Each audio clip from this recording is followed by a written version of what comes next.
Here we are, State of the Union address. 302. Saturday, June 4th. Getting somewhere. Look at this thing. I think this is technically the Friday update. Well, it's technically the Friday update. Saturday? Friday, Saturday. We're not going to get anything done because we have a basher party to attend. But here, look at this thing, huh? She's coming along. She's coming along, folks.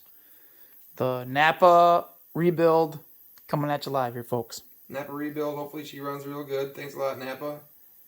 Scott at Prefix is one certified BAMF. He did save the day with that timing gear. That worked out perfectly. So really excited to see what this car can do.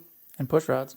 Yeah, and push rods. He's really been a help with everything basically on this car. So. And was it undersized bearings? Undersized bearings. Yep. We're gonna be too long, unless you don't want this to be a short. 1 minute video. We'll put it on YouTube. We need more feature length videos. Oh my god. This is a feature length video. God. Yeah. It's time for bed. We're gonna call her a day, I think.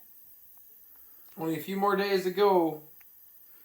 It's pretty scary. We got a lot of custom work we gotta do. We got Gen 3 heads on the car. So the Gen 3 headers, they fit perfectly actually. Can you believe that? But the frame rails are a little bit narrower on a Gen 3. They had more room in the sill for exhaust. So the header's a little short. So now we got to customize the exhaust to make it fit. You know, all kinds of little things like that. Really gonna put us stressing me out with just a few days to pull it off. So that's fine. That's fine. If you're gonna be dumb, you better be tough. I wish I wasn't so damn dumb.